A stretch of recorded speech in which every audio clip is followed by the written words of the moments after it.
Good afternoon. This is All India Radio, and I'm Minuti Chatterjee with the Midday News.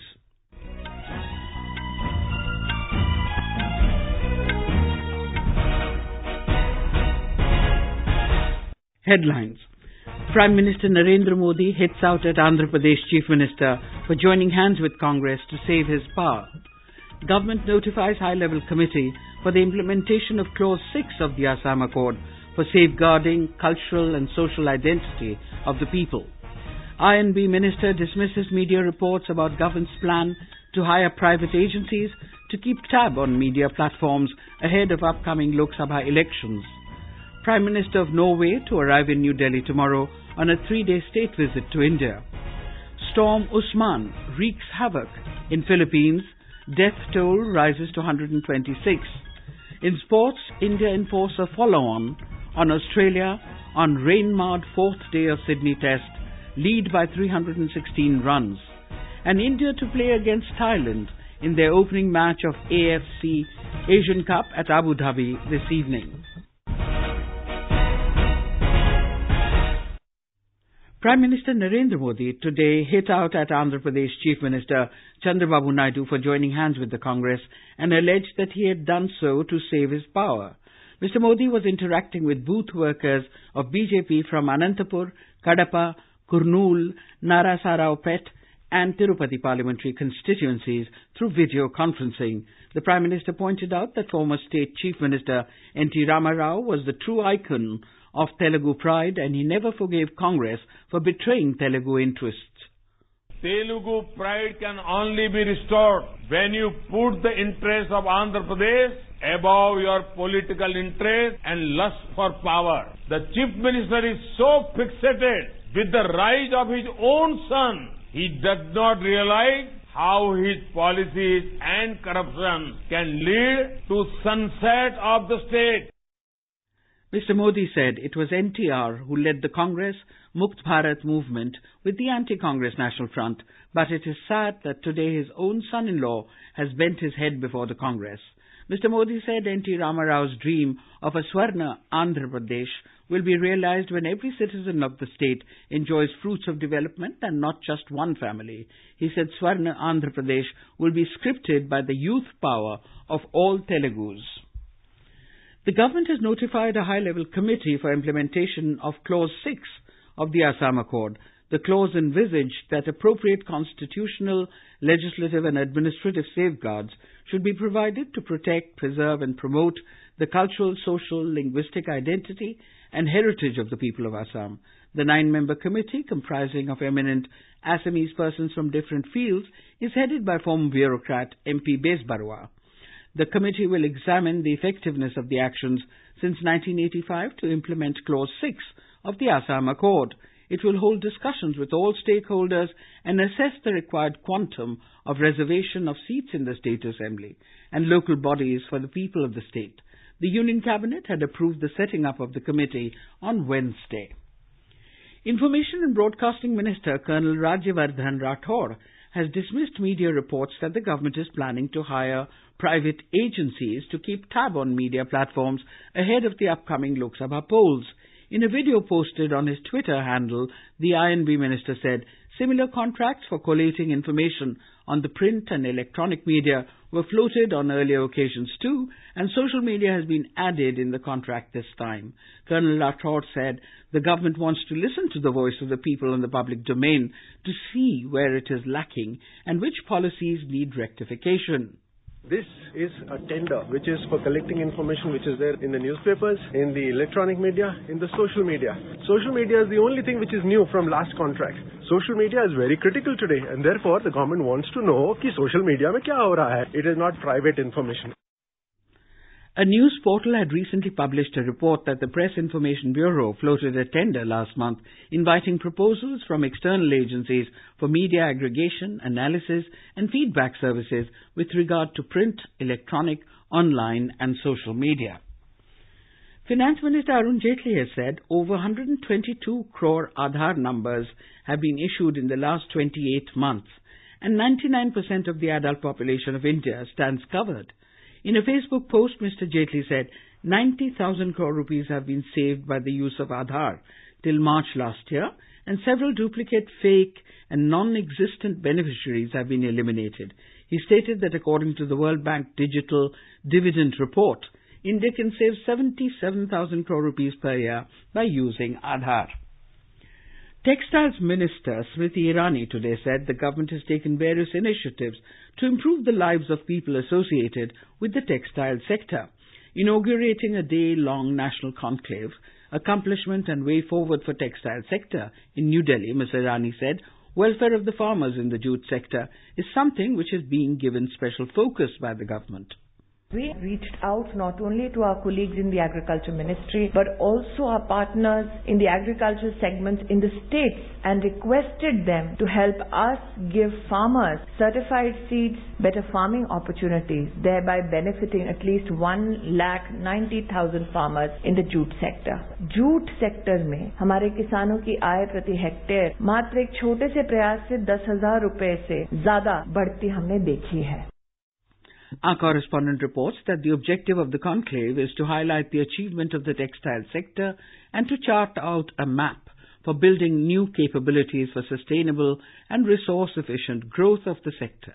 In the evening, Vice President M. Venkaiah Naidu will give away awards to weavers, artisans, investors and corporates for their immense contribution towards the achievement in the textiles sector.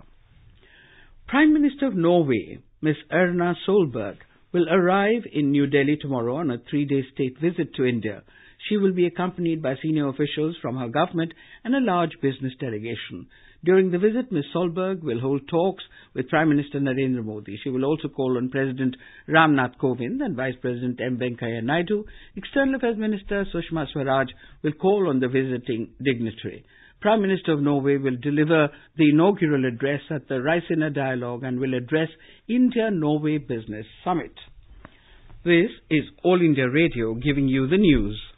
For quick news updates round the clock, follow us on Twitter at AIR News Alerts.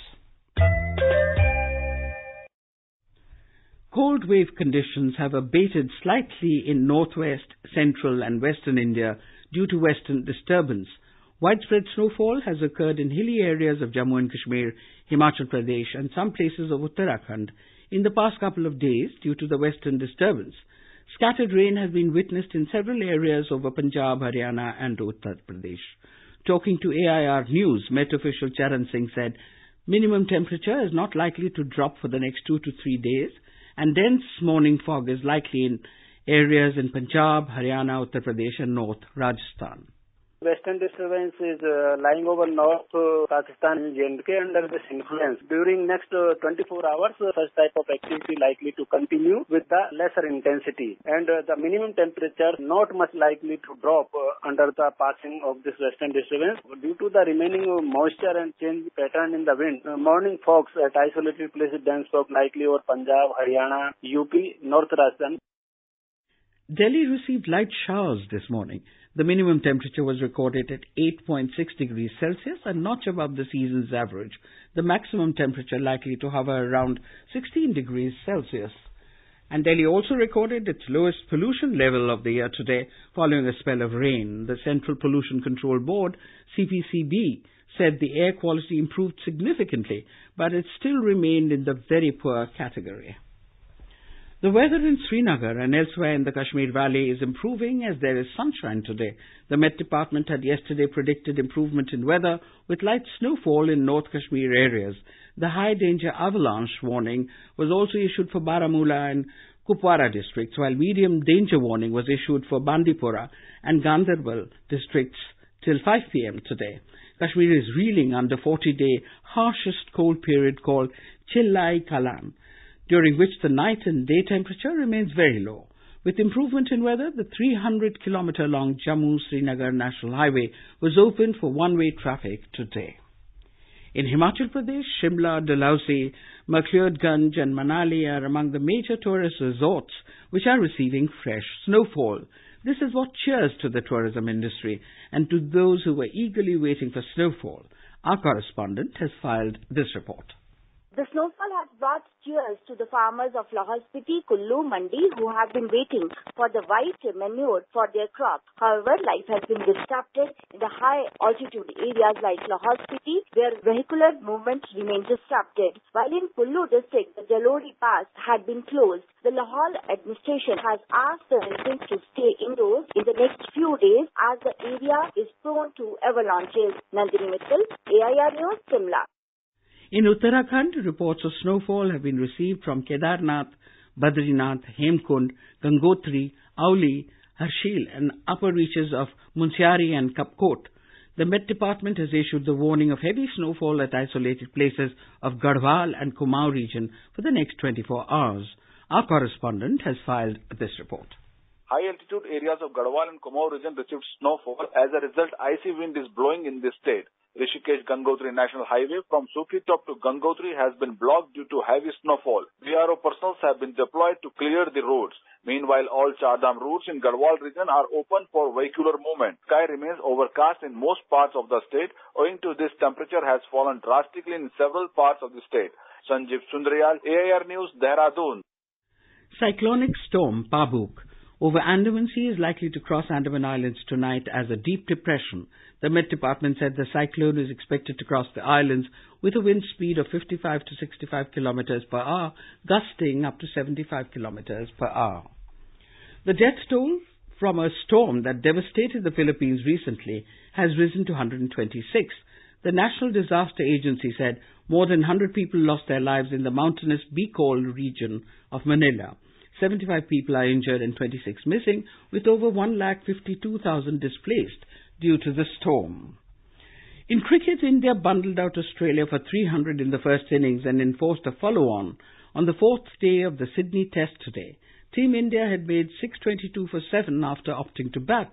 Australia was 6 for no loss, trailing by 316 runs when early tea was taken due to bad light.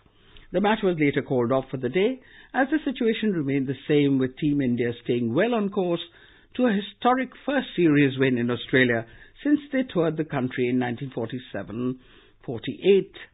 In the morning, the Aussies had resumed their first innings at the overnight score of 236 for 6 after the start of proceedings was delayed due to rain.